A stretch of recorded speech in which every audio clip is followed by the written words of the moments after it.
Subscriber with here. Today got this one right here. Starslop review, Todd edition. Let's react to it.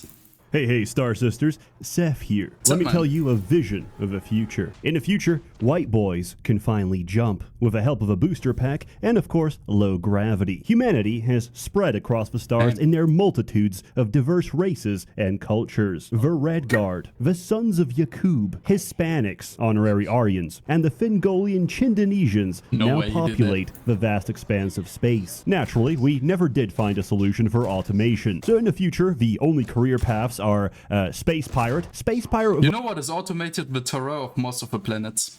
A voice filter. Like they were AI generated, I think. Or religious extremist. Parents send children away with teary eyes, knowing full well their offspring will grow up to become murderous bandits before putting on their own helmets and shooting up the 7-Eleven. And the PS5 still has no games. That vision is already here, Star Sisters, because the best game ever made, no, the best game that will ever be made is already out. And there's Nicholas Slayton.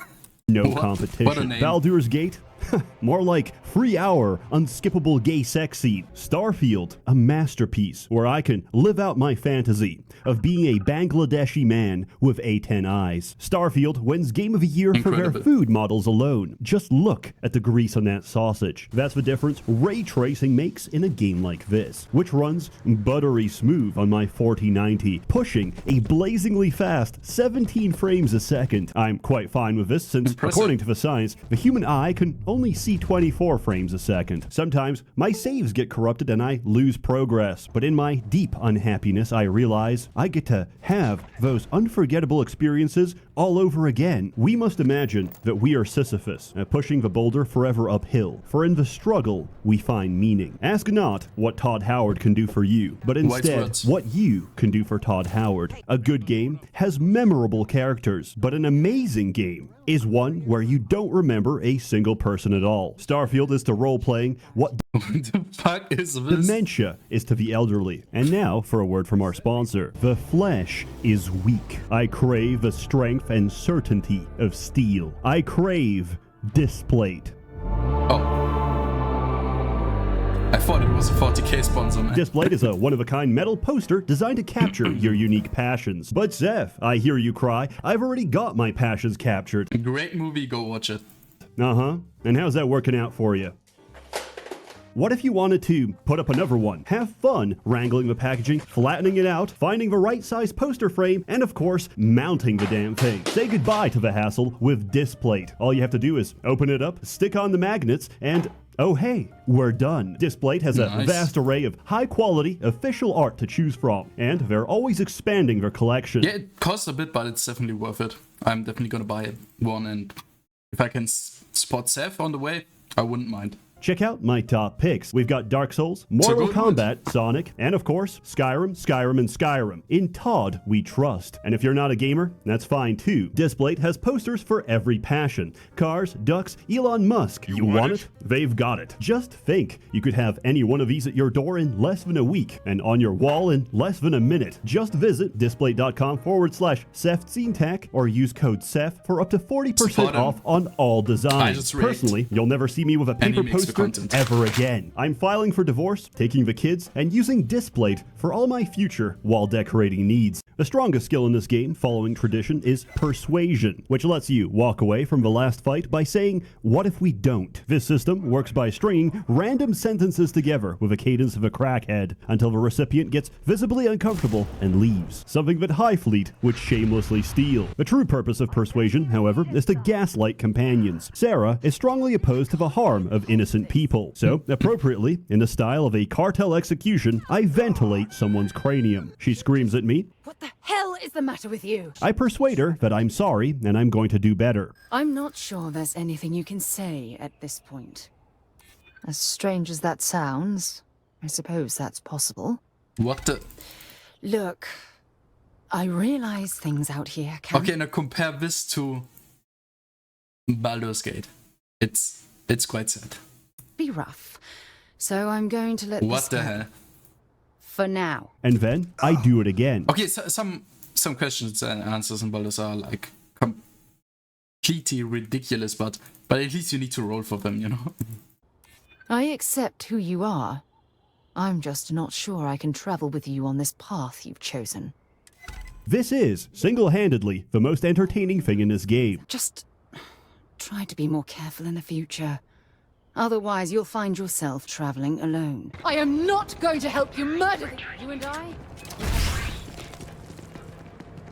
What the?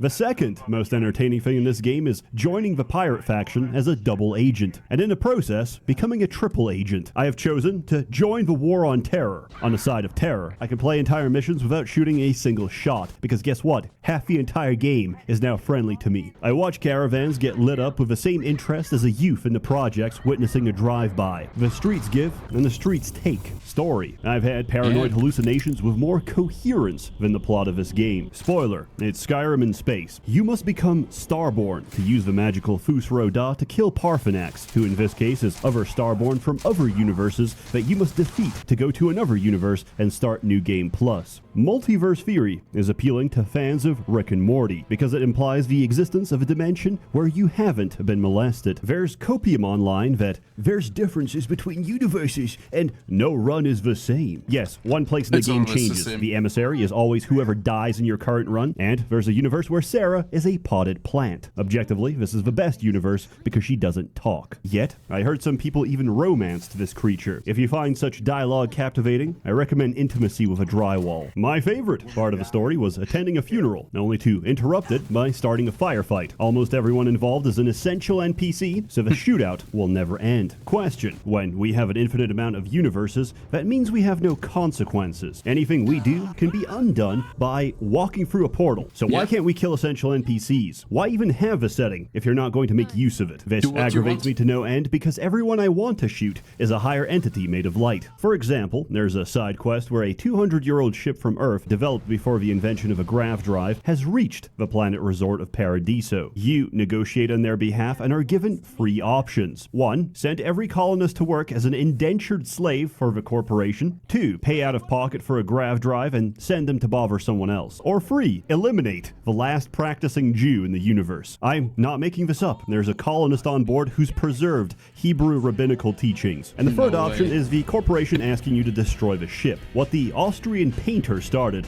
Todd will finish. What is this quest design? You present me with three terrible options, and my immediate response is to shoot up the board of directors. But I can't, because I'm not allowed to, because the talent in this company has dried up and left a long time ago. But it doesn't matter because Bethesda spits out a game every few years for their target audience.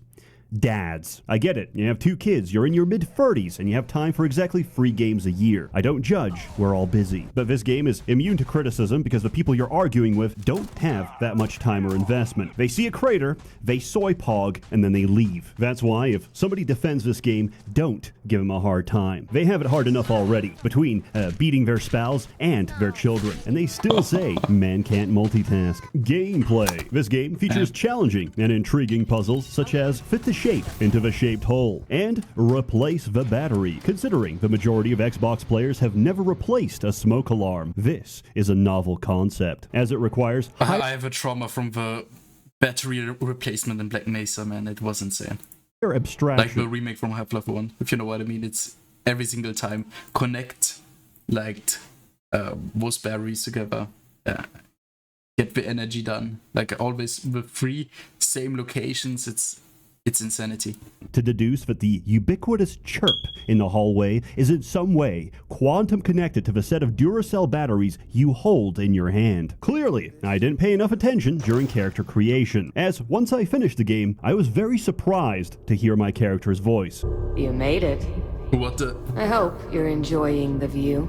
Not like I missed anything. All the perks are garbage. Wanted is one of 2 perks that actually does anything, because you get bounty hunters chasing you. The other being kid stuff, which gives Americans the experience of 2 loving parents that aren't divorced. For the nation holding the world record in broken homes, a stable family is science fiction. I spent a bunch of time modding guns, only to find out that guns don't scale whatsoever. Attachments on lower level weapons are a waste of time. Let me tell you how you're actually supposed to do it. You fly into a level 75 zone, but instead instead of being insta-killed, you cast Creator's Piece, which makes enemies drop their guns. You bring them back, tweak them on a workbench, and now you no longer have to complain about bullet sponges. Way. Personally, I enjoyed shipbuilding. Yes, I'm aware of a hollow ship exploit, but I didn't really need it, because all I ever do is one-shot the engine with electromagnetic and board their ship, after which I disarm them with Creator's Piece and individually fistfight the entire crew. It's really fun, and if I cast Parallel Self, I can roleplay as if we're having a civil dispute at the Bangladeshi border. I found out companions don't use ammunition, which is convenient because for some reason this game lets you craft everything except... At the end it looks like just a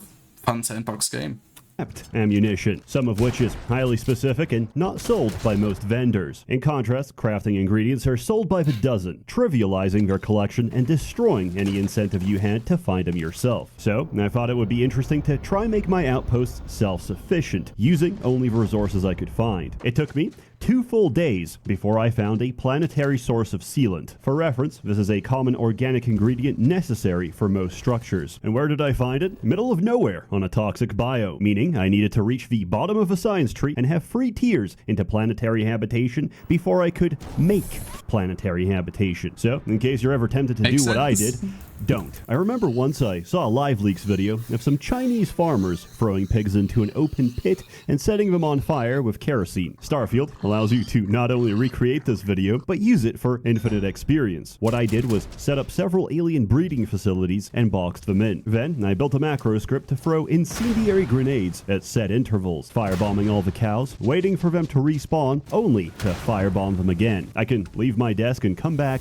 several levels higher. Generally, however, outpost development is a hellish experience, and that's because the game has no system to track how much you need and what you need. Your best bet for memorizing a recipe is using pen and paper. The alternative to that is jumping across load screens, walking to the vendor, buying what you assume is enough, returning to the outpost, only to find out you're missing like 2 adhesive and need to go all the way back. This game is an exercise in how many load screens can you tolerate before choosing to end it all. No wonder nobody ever got that Steam refund. We spent 2 whole hours docking and undocking. There's a lot of these transitional animations, and it's not that they're painfully goddamn slow, it's that I can't skip them. I understand that this is a small indie company and maybe resources are stretched thin between the award-winning dialogue and the NPCs that hit you with that fluoride stare. But when the solution is so simple and obvious, you can't help but ask, what's going on at Bethesda? Despite having no access to the construction set, the modding community has The thing is, they say it's all about immersion. to fix many of the issues. However, even if they do release the toolset 6 months down the line, I don't really trust this company to not screw me over. Remember, the only reason we don't have paid mods is because of pushback. Believe me, they'll try again. The only potential redemption of this game is the release of a full construction set, because the only way the fans could save this game is to wipe it clean and make something else. Look, I figured it out. I know why I'm so angry. I'm not angry at the game. It's not even that bad. I'm angry because I paid $100 for it. The king of a chess club has done it again. Each time I tell myself, no, not this time. But I already know Todd's gonna tell me lies. Tell me sweet little lies. And each time, I listen. I understand I've said some polarizing things, but in truth, I just needed a video because I signed a lot of contracts What is the abusive ex? while drunk. So don't take anything I say seriously. It's all bait. But what if it isn't? What if it's actually my unfiltered dogshit opinion? As always, more content to come because I'm legally obligated. A warm thanks to the many members of the Merchants Guild generously funding and bankrolling these videos. You're all truly wonderful. Have a good one. Damn, quite short, but pretty eventful. I guess that's it. And if you want to support me, you can do that as well. But first of all, go support SsethTzeentach. He made the content. I just reacted to it. And yeah, I guess that's it. And I guess see you next time. Wafer out.